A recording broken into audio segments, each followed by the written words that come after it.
Hello friends, greetings to all. So middle east కొంచెం న్యూస్లో ఉంది కనుక ప్రిలిమ్స్ పరంగా చూస్తే క్వశ్చన్ రావచ్చు. సో ఇరాన్ యొక్క బార్డరింగ్ కంట్రీస్ మనకి తెలియాలి. ఓకే, ఎలాగైతే 2023లో యుక్రెయిన్ బార్డరింగ్ కంట్రీస్ అడిగాడో సేమ్ ఇరాన్ బార్డరింగ్ కంట్రీ కూడా అడగవచ్చు.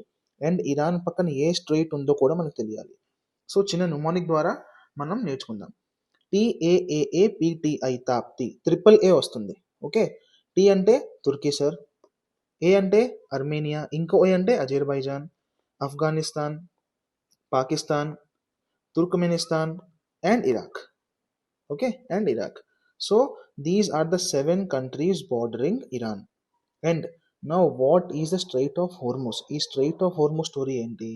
సి, ఈ స్ట్రైట్ ఆఫ్ హోర్ముస్ నుంచి ఇండియాకి చాలా ఎనర్జీ సప్లైస్ ఇక్కడ నుంచి ఇంపోర్ట్ అవుతాయి.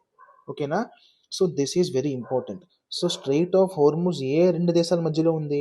సరే, ఇరాన్కి అండ్ యుఏఈకి. కానీ ఇక్కడ చిన్న డీటెయిలింగ్ ఉంది. సి, ఇది యుఏఈ కదా, యుఏఈ పైన చిన్న ఐలాండ్ ఉంది.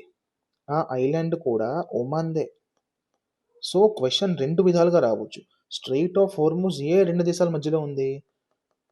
ఇరాన్ అండ్ ఒమాన్ కూడా రావచ్చు, ఇరాన్ అండ్ యుఏఈ కూడా రావచ్చు. ఈ రెండు కూడా కరెక్టే. Okay, this this island is called Musandam peninsula. Musandam peninsula ఇది ఎవరిది? ఇది ఒమాన్ది. Okay, so strait of Hormuz connects Persian Gulf with Gulf of Oman. కానీ అది ఏ రెండు దేశాల మధ్యలో ఉంది? Iran, UAE and this is Oman. Okay, thank you.